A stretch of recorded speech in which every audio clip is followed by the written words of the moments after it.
Kalaha Yahweh Bashem Yahweh Shah, Bashem Rakakwadash. First and foremost, I want to give all honors and glory and praises to the Almighty Yahweh, the Ancient of Days, our great King, who sits on the throne of justice, righteous, truth, and judgment. His Majesty Yahweh, who is a man of war. The Lord of hosts is his name, the Almighty Yahweh, who we give all honor and praises to. Also unto his Son, Yahweh Shah, our great King, who died for the sins of the elect and ascended unto heaven to sit on the right-hand side of his Father, our deliverer and our Savior, who is the Word made flesh. Also the Rakakwadash, which is the Holy Spirit, which gives us all knowledge, wisdom, and understanding. And I also want to give double honors and salutations out to the GMS brothers, the elders and the apostles, and all the servants of Yahweh Shah, who's pushing this truth with 144% diligence to make their election assured. All the Akim and Akwat that believe on this truth and that are seeking their salvation with fear and trembling unto you, Shalom. And also I want to give salutations and Shalom out to my big King Yehoiada Maccabees 144, along with Brother Malcolm out of Chicago, along with Yahweh Shah's coming back out of South Carolina, and Amawan Ibad. These men are the truth, and I want to say salutations unto you, and I give you all honor for bringing out this word in the name of Yahweh Bashem Yahweh Shah and feeding the sheep that we will be edified. Unto you I say Shalom.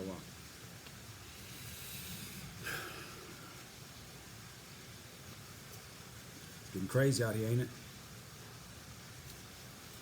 Madness. What's the vibration?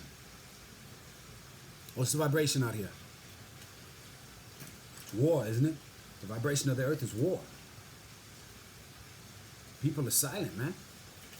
There's worry in the great city. There's confusion. Right? The church doesn't have the answers. The merry harps aren't playing. We don't hear them anymore. All right? So it's plain to see that the Most High is here, y'all. He's here. He's here. He's visiting the earth in which he's made. All right? We have the pestilence of the Most High sweeping across the earth, just as the scripture said. COVID-19, the 5G towers. There's a lot going on out here, man. It's a lot. So what we're going to do right now, we're going to go into some scriptures. All right? Now, the title of this lesson is Ecclesiastes 1:9. That which has been is that which shall be. Basically, there's nothing new under the sun. All right? Now, what most people don't understand is the Bible records all major history in the form of prophecies in the scriptures, from past, present, to the future. All right? But because a lot of things have been either hidden, names have been changed, continents have been changed, the names, modern society today just doesn't make the connection, so they're quick to call the Bible a fairy tale book. You know, the white man wrote it, which is pure madness. And just having lack of faith and belief in the scriptures altogether. This is why I say it's very important when studying scriptures to have some knowledge of world history, right? Because that's what this is. It's recorded world history, all right? So it's almost impossible to have this understanding without it. So, in doing so, what we have to realize is that everything that happened in this world happened in the scriptures, and it repeats itself. Hence the title of this lesson, There's Nothing New Under the Sun. Right? So, now right now, America is staring World War III in the face. Right? To be honest, it's already started. Right? Because it usually starts through what? The trade wars. Right? The sanctions being put up on all the nations, including our own allies. It's plain to see that the beast is beginning to head to whore. Right? So, what we're going to do, we're going to get into this lesson. We're going to go into the book of Daniel, all right, the 7th chapter. We're going to do some breakdowns of King Nebuchadnezzar's dream of the metal statue in 4 sections, all right, which is the head of gold, the chest of silver, belly and thighs of brass, legs of iron, and feet of iron and clay, all right. We're also going to break down the 4 beasts in Daniel's dream and what they represent, right? These things were ordained by the Most High, because Daniel 7:14 says, the Most High ruleth in the kingdom of men and we'll give it to whomever we will, roughly paraphrasing. All right? So let's get into this lesson. All right. Daniel chapter 7 describes 4 beasts, which were actually kingdoms that ruled here on earth. All right? Now, we call this Bible the Scriptures because it is literally that. It's the Most High's script. And this is a movie that we're living. This is his movie that he's written. Past, present, and future. It's all recorded here and documented. And we're just living it out real time. The greatest story ever told. All right? So now, Daniel 7 chapter describes the 4 beasts, which are actually kingdoms of rulership. All the way from the beginning, which was the Assyrian Babylonian Empire, all the way to this present day that we are in right now today, me sitting here talking to you on the screen. All right? Everything is recorded in the scriptures. So it's amazing. Past, present, and future. All right? So now, matter of fact, what I'm going to do, I'm going to read the verses, right? Each verse, and then we'll go back and we'll just break down section by section on what they mean. All right? So also, it would be good if you have the scriptures, if you have a Bible, pull one out and follow along. Take notes, if you will. Because we go by 1 Thessalonians 5:21, prove all things and hold fast to which is good. All right? So you got to prove it. You got to follow along with this. You know, get into these living waters and make sure you have this understanding. All right, so we're going to start at Daniel 7, verse 2 on down. Daniel spake and said, I saw in my vision by night, and behold, the 4 winds of the heavens strove upon the great sea. And the 4 great beasts came up from the sea, diverse one from another. What is this talking about? Diverse one from another. Diverse meaning each kingdom was diverse or different in power, and authority, and in rulership, in the way that they ruled. Right? So that's all that's saying. Now going to Daniel 7 and 4. We're going to read this whole verse here and we'll go back. The first was like a lion and had eagle's wings, and I beheld until the wings thereof were plucked. And it was lifted from the earth, and made to stand upon its feet as a man, and a man's heart was given to it. What is this talking about? All right? So, this first beast was the Babylonian Empire. All right? The ancient Babylonian Empire. And I want to say about 600 years before the birth of Yahushua, ancient Babylon, which today is Iraq, was the most powerful and wealthiest kingdom on the planet. All right? It ruled the world. And at that time, the world was in the eastern area, because the western world wasn't discovered then. All right? Now, this kingdom was also ruled by King Nebuchadnezzar, who was very victorious in capturing our lands in Jerusalem in 597 BC. He came in, he took captives, he took relics. He also took vessels from the temple of the Most High and brought them back to Babylonia. And also took with him a 15-year-old boy by the name of Daniel, a prophet and brethren. All right, so it's crazy. Daniel was just barely a teenager when he was brought back to Babylonia to serve King Nebuchadnezzar in his courts. All right, and they also took in the taking of those vessels would actually be returned back to our temple, but this is in a later captivity, and we'll touch on that. All right. Now, the lions with eagle's wings was very, very popular in ancient Babylonian time, and if you do some research, you'll find exactly that.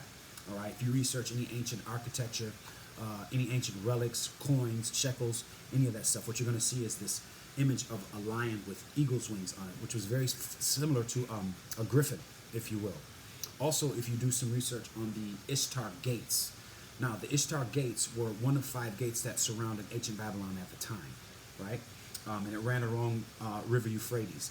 Now, there are still pieces of this gate preserved today. Now, I believe it's in Belgium at the Pergamon Museum. If you go there, they still have sections of the gate with the lion with the eagle's wings on it. So it's just a beautiful thing to see that a lot of that history is still here today, seeing and showing evidence of what we went through as a people, right? Okay. So now, the wings on this beast represent not so much the swiftness, though it was swift, but even more so the broad spread of this empire in such a short amount of time. It spread vastly in a very short amount of time, right? Being the biggest kingdom over there in that time, I say it was roughly about 200 square miles, which was today about the size of Chicago. All right. And here's an interesting fact, just so you can get a visual. Um, Ancient Babylon had walls that surrounded the whole kingdom, 40 feet walls. Now, not only were they tall, but these walls were massively thick. They were so thick, in fact, that the ancient Babylonians used to have chariot races on top of the walls, right? So this is what they used to do. This is how massively thick these walls were at the time. So this was amazing going into this. So now the wings being plucked, this represents the beginning of its fall or its decay, because as we know, the Most High rings up kingdoms and then he breaks them down slowly. And so this is what's happening. So this is what this is representative of. Also, it speaks to the more weakened rulership after Nebuchadnezzar, after his ruler in this kingdom. Now, lifted up from the earth, this also represents its removal from its foundation, or its removal from rulership, so to speak. Because as I said, the Most High brings up kingdoms, and then he takes up kingdoms, and he brings them down. Now, and a man's heart given to it represents the humbling of this empire, because this empire, being once a very ferocious and a very vicious empire, on its decay or on its decline, started to soften, become more humble, more docile, so to speak. So this is what this is representing. And also keep in mind, the Babylonian kingdom was also the golden head in Nebuchadnezzar's dream. All right? And what it is basically it just symbolized the Babylon's superior greatness, richness, and wealth at that time. So keep in mind this statue being 4 different metals, from great to lesser to lesser to lesser, so to speak. So that's all this is representing. All right? Now we're going to go into Daniel 7:5. And behold, another beast, second like a bear, and it raised up itself on the side, and had 3 ribs in the mouth of it, and between the teeth of it. And they said thus unto it, Arise, devour much flesh. Now what is this talking about? This second beast is the Medo-Persian Empire, right? Now towards the end of Nebuchadnezzar's dream, the Persians begin to come into power under King Cyrus II, right? As we know. Now the Medes were conquered in 597 BC, but in doing so, this conquering and the emergence of the Medo-Persian Empire, it led to the conquest of the fall of Babylon in 539 BC. Because you have to understand, when one kingdom defeats another kingdom, that kingdom is not really utterly destroyed. What it does is just absorb into the kingdom that's destroying it. So it takes on its wealth, its power, and so forth, its land, and it broadens. So that's all that's happening here. Now, at that time, when they were, when the Medo-Persians were in rule, and they conquered Babylon, their kingdom was spread all throughout the Middle East, and it was said to be double the size of Babylon. Remembering how big Babylon was at the time, this kingdom was double. So again, it just absorbed it and expanded. This is what they did. All right. Now, the second like unto a bear, what is this talking about? What does a bear tend to do? What is a bear? A bear is very strong. It's brute in its force and how it attacks. How it maims, it kills. So it's mainly relying on its brute strength and force, right? So, in doing so, the Persians did use, in fact, this exact method when they went into battle, when they went into war. These guys are very ferocious, right? They're very quick. It was said that they were known for bringing huge amounts of soldiers onto a battle. One battle in particular, where they fought the Greeks, they didn't win this battle, but it was said that they had brought over 1 million soldiers to fight in this battle. So it's it's plain to see that these guys were very aggressive. They were very warlike, very strong and very powerful kingdom. Now, it raised up itself on the side represents the dominant position of the Persians over the Medes. Now, understand in the beginning it was actually the other way around. The Medo-Persians were actually a more dominant empire. But in the latter days, that switched. And so that's what that bear being raised up on one side represents. Just that simple. Now, it having 3 ribs in the mouth of it, between the teeth of it. Now, this is representing the 3 major empires that the Medo-Persians had actually conquered. And that was Lydia in 546 BC, right? That was Babylon in 539 BC, and Egypt in 535 BC, Salakia. Now, arise and devour much flesh. This is basically an encouragement to any new empire that came in conquest, right? Just conquering and conquering. Conquering the Median Empire in 550 BC, ruling Mesopotamia, Israel, Turkey, it did just that. It devoured much flesh, so to speak. Now, the Medo-Persian Empire was also the chest and arms of Nebuchadnezzar's dream. Both arms being, the Medo and the Persian Empire that represents. And also the silver was lesser value, of course, than gold, and it symbolized the inferior status of the Medo-Persian Empire next to the Babylon's glory. So that's all that really represented. Also, keep in addition, under the rule of King Cyrus, the Medo-Persian Empire had actually issued policies that would allow Israel freedom to worship, right? Freedom to worship the Most High, man. They passed decrees, which are laws, that allowed restoration of the Most High's temple, right? That brought the community back together, reinstatement of the laws. Now, all this was actually recorded in Ezra's. I want to say the first chapter, 2 through maybe the 5th verse. So understand this was a very monumental time for Israel. Being in captivity, where we were able to kind of turn back to the Most High, come back to our laws, our statutes, our commandments, coming back to our traditions and our customs, so to speak. The Persians also went so far as to even pay to rebuild the temple of Jerusalem. This was recorded in the 6th chapter of Ezra. All right. Also, the vessels that King Nebuchadnezzar had taken from Jerusalem and brought into Babylonia when he took Daniel are actually brought back to this empire. And I covered on that earlier. This is the captivity where those vessels were returned. And that was in Ezra, the 7th chapter. All right. Now, Daniel 7:6 speaks of. And after this I beheld, and lo, another, like a leopard, which had upon its back of it 4 wings of a fowl, and the beast had 4 heads, and dominion was given unto it. All right, so what's this kingdom? What's this beast? This is the Grecian beast. The Greek Empire is what this is. Now, the reason why it's described as a leopard, because this was ruled by Alexander the Great. And if you do your research here, you're going to see, even in old photos or images, that he was very well known for wearing leopard skins on his head. He wore the leopard head like a hat, and then the skins down his back. And they used to also wear these when going into war. So this is all this is representing when talking about the leopard. All right, and also in 332, when Alexander he conquered Persia, the kingdom expanded. I want to say far east. I want to say close around to the Indus River, which today is India and Pakistan, over in that area. But he also brought with him a rapid Hellenization period. Now, what's a Hellenization period? That's basically a widespread of the Greek culture, their language, their tradition, their philosophies. He brought that all to the civilized world.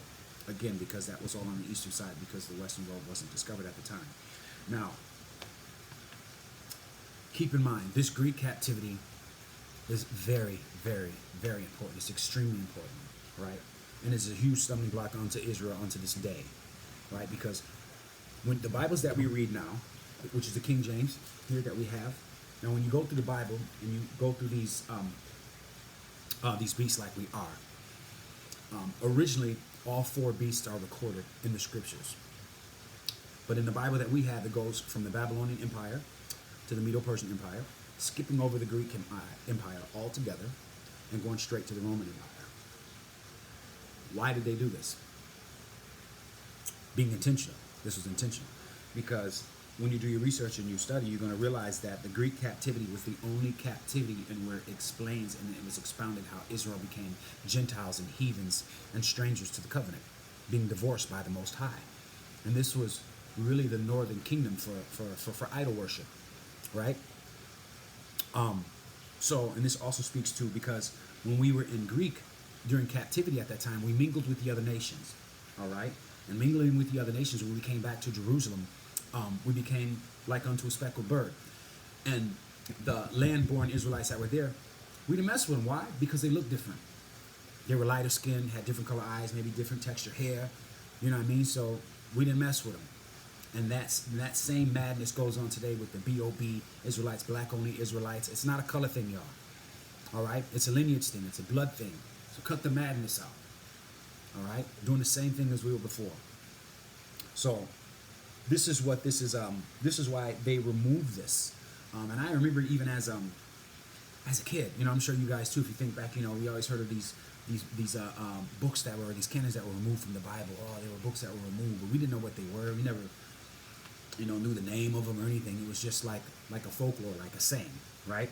It wasn't until later, on the latter years as we're older, and we're in the end times, that the Most High promised that He would bring these truths out, right, to the men of the Lord to go out and edify the sheep. And so this is what's happening.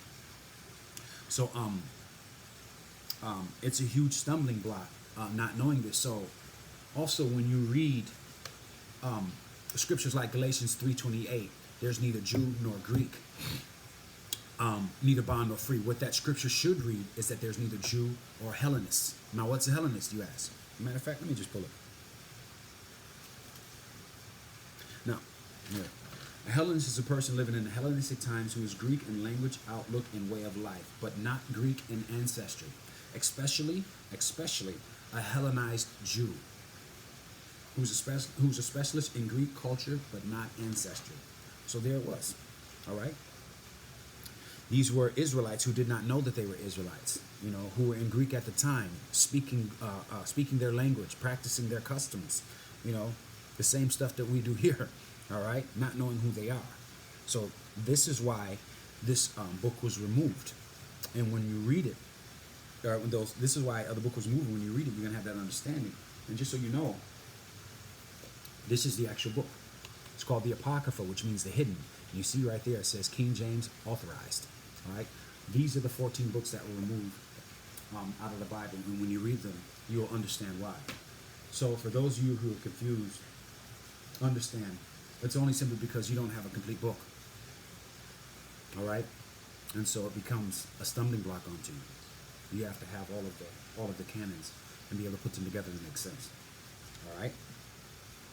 Now, moving forward. Here also, just keep in mind, now the Greek Empire was also the bronze bellies and thighs of the statue that Nebuchadnezzar had, in Nebuchadnezzar's dream. Now, of course, bronze being a lesser value than silver and gold, it symbolizes the inferior status between the Greeks and the Persian Empire at that time, right? So, now, we know that, matter of fact, let me just go ahead and get it. A piece of it. Now, let's see here. Salakia, 1 second here. Now, Daniel 7:7. After this I saw in a night vision, and behold, a fourth beast, dreadful and terrible and strong exceedingly, and it had great iron teeth, and it devoured and brake in pieces, and stamped the residue with the feet of it.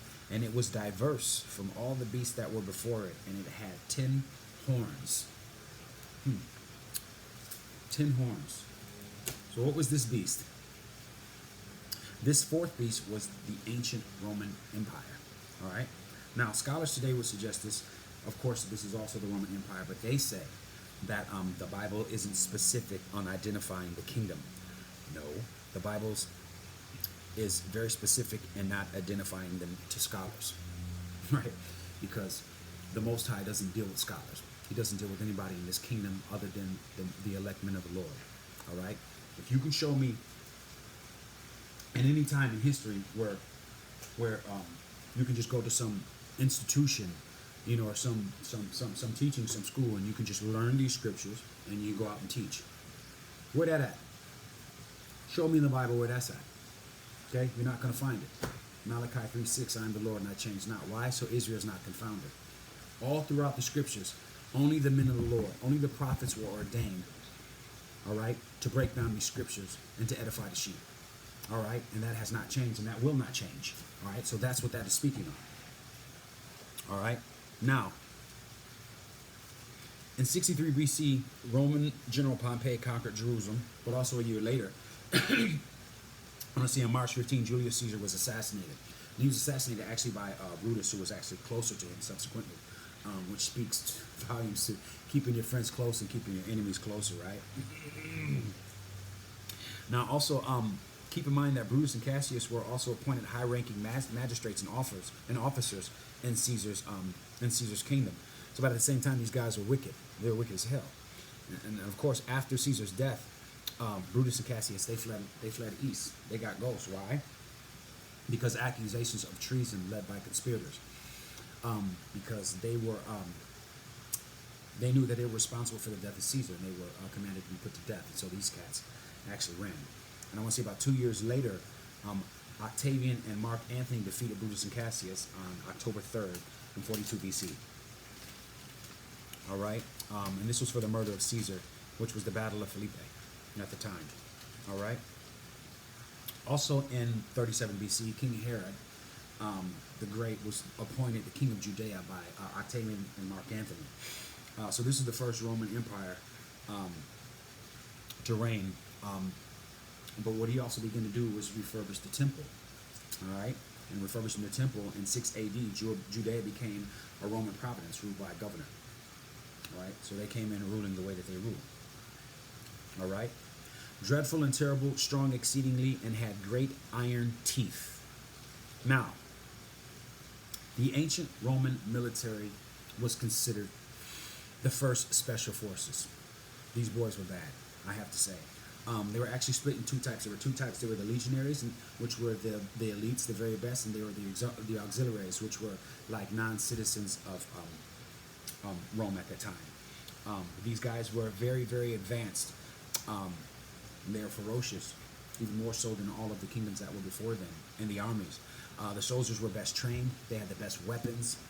They had the best armor, and they also invented an advanced technology at the time that the world hadn't seen, where it's called carburizing, where they took steel and iron during a heated process, and they took carbon and they melted it together for their iron, right? And this made their iron 1,000,000 times stronger, all right? And their weapons were 1,000,000 times stronger than what was already out there, all right? So this was an unheard of process and a technological advance, the first in history.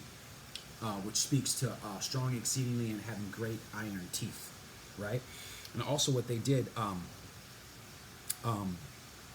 what they would do when they would go into battle, they would design their weapons after the enemies in which they were fighting. So whether it was the Etruscans or the Celtics or the Carthaginians, whoever they were, they would adapt their weapons onto them for their fighting style. And they also, they were the first to come with a 4-man entry unit, which was pre-Marines for the most part, right? And it was 4 of them, 4 units, which were the Velites, the Principals, the Triaries, and the Pastitus, all right? And they positioned them in different parts in the army. Some were in the front, on the front line. Some of the legionaries were in the back, some of the elites and so forth. So this was pre-Marine, pre-special forces, so to speak, all right? And so hence the reason why this empire was so great, and it was more powerful than all the empires that were before it. All right. And it devoured and brake in pieces and stamped the residue with the feet of it. Now this is explaining how the Roman Empire was basically just going about its conquests, right? It was destroying everything in its path. All right. And I want to say during its peak years, which was around 200 AD, the empire spanned 2.5 million square miles of territory. This is how huge this kingdom was. So it's very evident to see that this is the most powerful kingdom of all, and out of all of the previous ones. All right. Now, and it was diverse from all the beasts that were before it. Okay. All right. So now this is actually, again, talking about the diversity of it. All right. Now the diversity of the ancient Roman Empire was basically on how it ruled. You know, how it governed. It held elections every few years and so forth. This was actually recorded in the Apocrypha, the Book of the Hidden. As a matter of fact, let me go ahead and get it. I think it's in 1 Maccabees, the 8th chapter. If you have the Apocrypha, you can follow along. If not, I'm going to go ahead and bring it out anyway. All right, starting at the 14th verse. And yet for all this, none of them wore a crown or was clothed in purple to be magnified. Talking about the rulers here in Rome. Now, being adorned in purple and scarlet was a sign of royalty, and wearing crowns upon your heads, And your predecessors, they would be of your own family, your own lineage, your own dynasty. But here in Rome, they didn't do it like that. All right. 8:15. Moreover, how they had made for themselves a senate house wherein 320 men sat and counseled daily, consulting a way for the people to the end that they might be ordered. Does that sound a bit familiar? 16. First Maccabees 8:16. And that they committed their governments to one man every year, elections, when ruled over all the country, and they that were obedient to that one. Right? So this is what made them diverse, because all the other kingdoms before them, they were ruled by kings. You know, they had crowns, they had, you know, they wore purple and scarlet, which represented royalty and greatness, you know, and highness, so to speak. The Roman Empire didn't do it that way. They did everything differently. They were very diverse, and all the other beasts that did it that way before them. All right? Now, and it had 10 horns. 10 horns. Now, this is two-part. All right? This 10 horns. All right? Because it speaks of the ancient, but it also speaks of the spiritual kingdom that's to come, so to speak.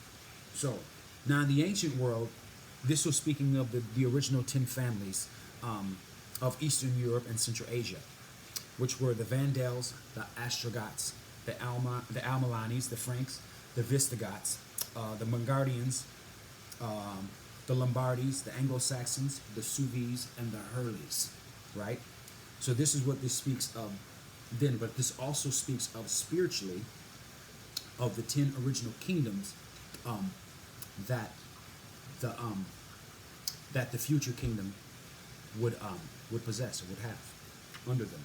And that is Belgium, Denmark, France, Italy, Luxembourg, Netherlands, Greece, Ireland, England, and West Germany. Now, this was just the first 10. All right? And this was spiritually, because it hadn't happened yet, was the common marks of the European Economic Community. So that's what this 10 horns also represents spiritually. Hold that thought. All right? What we're going to do, Daniel 7:8. And after this Salakia, and I considered the horns, and behold, there came up among them another little horn, before whom there were 3 of the first horns plucked by the roots. And behold, in this horn were eyes like eyes of a man, and mouth speaking great things. All right, so what is this talking about? This little horn is a kingdom and considered to be a part of the fourth beast that was spoken about in Second Esdras. It was expounded. As a matter of fact, let me just go. Second Esdras, I want to say, I think it was the 11th chapter, 39th verse. Now, art not thou it that remainest of the fourth beast, whom I made to reign in my world, that the end of their times might come through them? So, this little horn, this kingdom, is a beast, is the fourth beast, or should I say? Now, doing so, Salaki, give me one moment here. We're going to dig a little deeper. Now,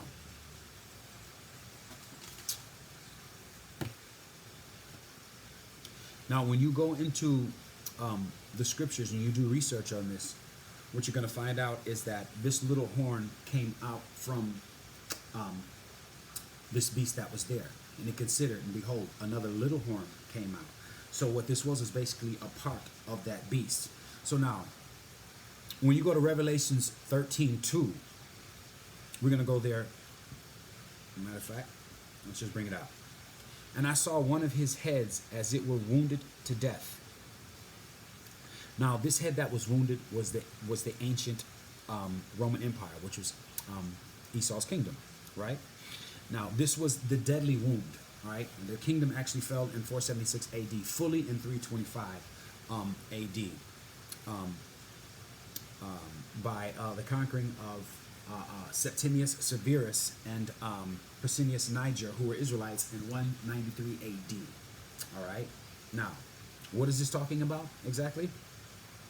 This is talking about when the deadly wound was healed, was talking about when Esau was put into subjection. right? And he was put into the bottomless pit. As a matter of fact, let's just go ahead and get it. Revelations 20:3. And I saw an angel coming down from heaven, having the key of the bottomless pit, and a great chain in his hand. And he laid hold of the dragon, that old serpent which is the devil and Satan, and bound him 1,000 years, and cast him into the bottomless pit, and shut him up, and set a seal upon him, that he should not deceive the nations no more, until the 1,000 years should be fulfilled. And after that he must be loosened a little season. Now, for one, the bottomless pit, what is that? There are many different interpretations of that, but the one that's most accurate there are several interpretations, but the one that's most accurate and constitutes the bottomless pit or the abyss, it is, some say Christians, the industrial regions of Europe. Go figure. From which billions of tons of smoke pour out every year. Now, this is biblically accurate because this is where they were sealed and bound in slavery in the lands of Europe. All right, so this is what the bottomless pit represents. Because pit is actually a land as well, so we're talking about Europe. All right. Now, so when we go into Malachi 1:3, what we're going to see here is what's happening here is Esau was bound and chained in Europe. They went into servitude. They went into subjection. And when doing so, because they were brought down by the Israelites. Now, in school, if you think back, what were we taught about the Dark Ages? That it was exactly that, the Dark Ages. There was nothing going on in Europe. It was uninhabitable, I should say, just gloomy, gray, lifeless, so to speak. Damn lie. This is when we ruled in nobility in Europe, all right? This is what they've covered up, all right? Hence, this is why also, if you do your research, I can go back to the old 1700s, even in movies like Little House on the Prairie and even whatnot, but going even farther back, and you'd see white women and they would wear these dresses with the tight corsets, you know what I mean, tight fitting, corsets around here, and they wear these huge bells around their dresses, right? I always as a kid used to wonder why they wear that. I thought maybe it was just a style, but coming to find out when you do your research, they were actually mimicking the black women or the Israelite women of nobility in Europe that were royalty, because they were mimicking the curvy shape and the wide derriere. So this is what this was talking about. So in doing so, we see that Esau went into subjection, went to the bottomless pit, and we came out and we ruled for 1,000 years. All right? Now, and that was actually recorded in Malachi 1:3. And I hated Esau and laid his mountains and heritage to waste for the dragons in the field. Now, this is when they went down. Because Lord knows, as the Most High says, that Esau is the end of the world and Jacob is the beginning. So here he's saying that I hated Esau and laid his mountains and his heritage to waste, his nation to waste. All right? And this is when they went, this is when Yahushua come down, with the keys to the bottomless pit and put them into subjection, put them in servitude, where they weren't able to go out and deceive the nations anymore. All right? Now going to Revelations 20:7. And when 1,000 years are expired, Satan shall be loosened out of his prison and shall go out to deceive the nations which are on the four corners of the earth. This was the beginning of the second Rome, y'all. All right? The Renaissance era, iconoclasm, if you will. The whitewashing of our history of 1,000-year reign in Europe when Esau was sealed in servitude. All right, so that's what this was. And the scriptures specifically speak about that in Job 9:24. The world was given into the hands of the wicked. He covereth the faces of the judges thereof. If not, where and who is he? It's the Most High being sarcastic. It's not that deep. He's telling you who painted the faces of the judges. Yahweh, Yahushua, the prophets, the angels. Who covered their faces? All right. As a matter of fact, it's also recorded in Malachi. First Maccabees, the 3rd chapter. Let's just get it.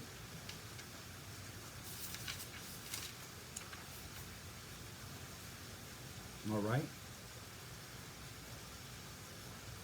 They fasted that day and put sackcloth and cast ashes upon their heads and rent their clothes and laid open the book of the law wherein the heathen had sought to paint the likeness of their images. All right.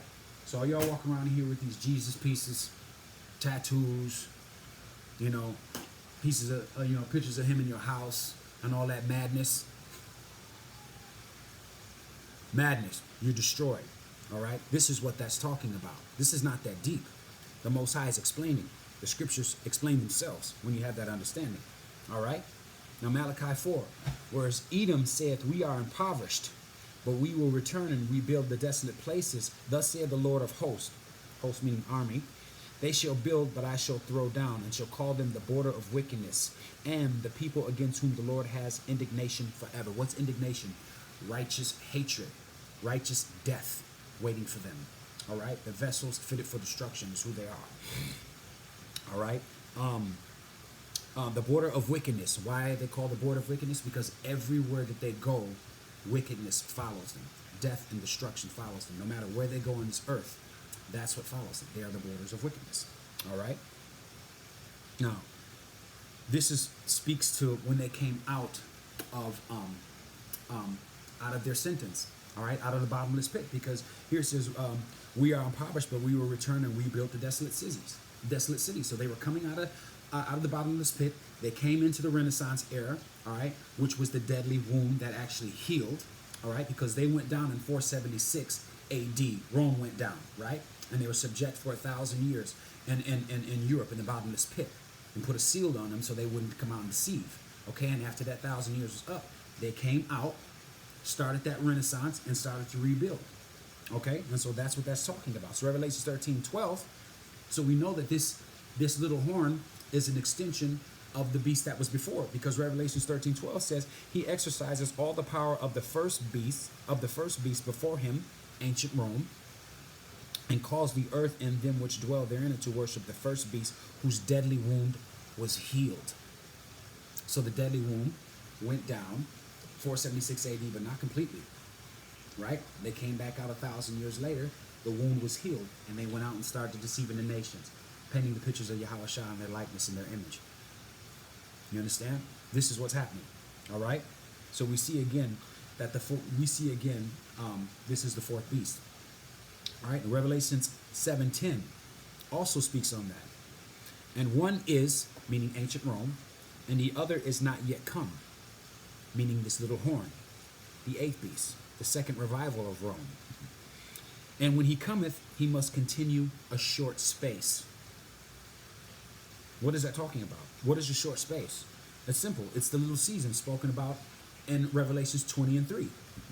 We are living that short space now. When they came out of their pit, right? That 1,000 years of servitude, all right? And the Renaissance era was the beginning of that little season, all right?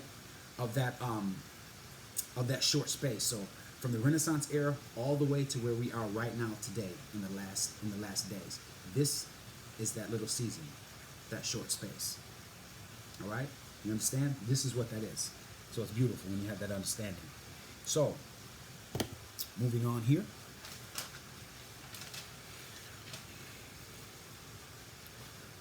Whom there were three of the first horns plucked up by the roots. What is this talking about? Horns plucked up by the roots. Now these horns plucked up by the roots were actually England in 43 AD, Spain in between 220 BC and 19 BC, and France in 58 BC, from 58 to 51 BC. These were the three wings that were plucked off. And these are also the three Roman colonies that were survived the Roman Empire fall, but they were later removed to make way for this little horn, this new kingdom, this second Rome that is coming, so to speak. All right, this diverse nation, if you will. All right, Daniel 7:8. Matter of fact, okay, Salakia. Yep. So Daniel 7:8. And behold, this horn were eyes like eyes of a man. It has eyes of a man, meaning this represents the all-seeing, like the all-seeing eyes of God, seeing all, knowing all. This is what this beast attempted to do and to be like. All right, to exalt itself as, so to speak. And understand, since this beast had no complexion, or its complexion was composite, it had no nationality of its own at the time, right? So basically what it did is it took the best from all men and all nations and kind of made it its own. All right. This was fertile land that welcomed all the nations of the earth. All right? So that's what this is talking about. And a man's mouth speaking great things. Now, what's the great things? This man mouth speaking great things. Now, this is pretty much the epitome of man's progress, right? His progression, boasting proudly about scientific discoveries, space exploration, going to the moon, social engineering, the wealth of the world, seeing that all the rest of the world marveled after this beast, after this kingdom, so to speak. So basically, it was like the imagination entertainment capital of the world. This new beast was. All right. Now, the original colonists of this little horn came from England. Yet both France and Spain made territorial claims to it. France and Spain being two of the three horns that were plucked to make way for this. All right. So they sent colonists over to this little horn, so to speak. All right. Now, what we're gonna realize when you do some real digging and some research, the British Empire, the UK, is pretty much the mouthpiece, right? All right, of the Rothschilds, of the elites. Okay, they rule the world from that region. All right, the city-state of London, which is basically the financial capital of Esau and his system, who governs the whole world, which is basically the mouthpiece. England is the mouthpiece, and America is pretty much simply just like the patsy or the front man, because that's what this little horn is, y'all. It's America. Scholars and people say, "Oh, America's not, mentioned in the Bible." Yes, because you're looking for the word America. Yes, America is in the Bible. How it's going to come up and how it's going to be destroyed, just like all the other kingdoms. All right. And again, this knowledge and understanding was given to the men of the Lord, to edify the sheep. All right. So now, also keep in mind that this system has pretty much taken the whole world and put it under its hegemony. All right, just like the ancient Rome, having political puppets, set up wars and infiltrations, coming in and taking the resources from these countries. So when looking at this, after their sentence was complete, all right, when they came out of the bottomless pit, all right, and they started deceiving the nations again, the iconoclasm, the whitewashing, immediately erasing all of our history, the Israelites, the chosen people, and taking on our identity and everything else, right? So soon after this, they came out of the bottomless pit.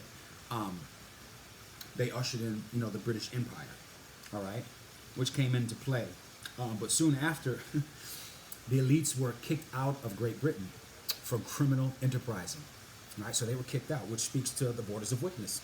Everywhere that they go, wickedness is spread. So while they were in Great Britain, these guys were actually kicked out for criminal enterprising. What did they do? They came to the Little Horn, which is America, right? And that was in doing so, July 4th, 1776, is when the Little Horn, America, actually broke away from the Brits, establishing the eighth beast, the Little Horn, right? Which is destined to rule the world globally. So this is where we're at. So you see the trail. This is not that deep. It's very evident. After being kicked out of Great Britain, they come here, detached from Great Britain. America becomes its own state, or its own empire, so to speak, and they rebuild.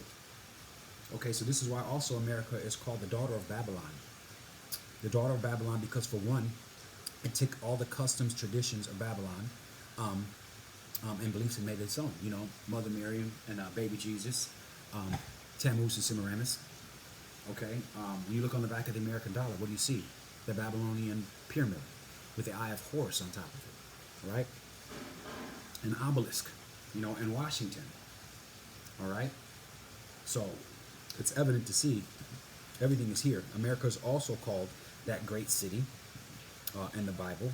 It's also Sodom in Egypt. Why Sodom in Egypt? Well, one, Sodom because of the sexual perversions here in this kingdom.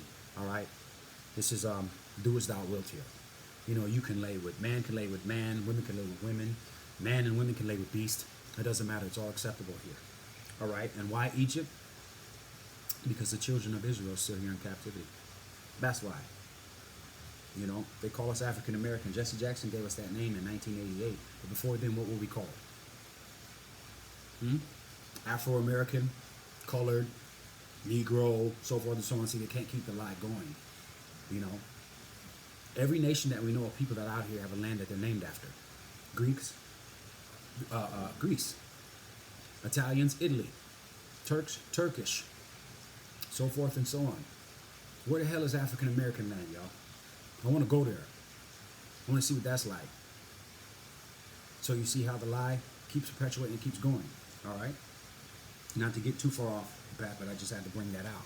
Now, another thing that I found to be very, very interesting was the comparison. There were 5 similarities to ancient Rome's fall in America.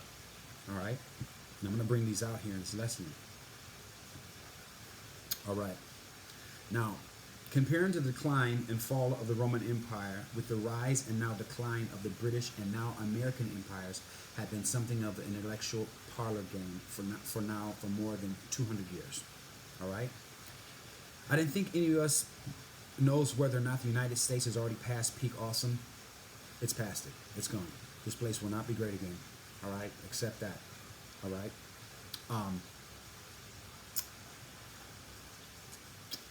While my mind says Charles Murray is right, that we've probably lost our country, my heart won't take that answer. I understand. I understand. All right? It's a hard pill to swallow, but it's true. All right? 1. Virtues, keys to success. Covert says that the Romans were very religious, pious people who believed in honoring their ancestors and traditions. They also cherished courage, honesty, and duty and their convictions. He says were key to their rise as a culture. These virtues sound particularly a lot like George Washington, whom contemporaries regularly compared to ancient Roman leaders, and today remains the American ideal for a leader. So the original Rome, and the way that they did their business, their diversity, today, Slovakia, is America's idea of a true leader. Moving forward. 2. Foundation and neighborhood level self-governance. Early Roman government was local, personal, interactive, Covert says. It was true that the Americans, nothing that whenever there was a local problem, they would get together and form a club and take care of it. This was back when America was great. This is so true. Now, as Rome expanded its power onto the Italian peninsula and beyond, its military success began to threaten its culture by weakening that personal interaction between citizens that helped make it great. So how does this republic founded on local rule, on popular rule, and knowing one another in the streets become now an empire? Covert asks. This is a great challenge for Rome. It is being weakened and indeed is going to be destroyed by its own success.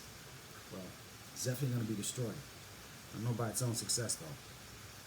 3. Cronyism, which is basically patronage.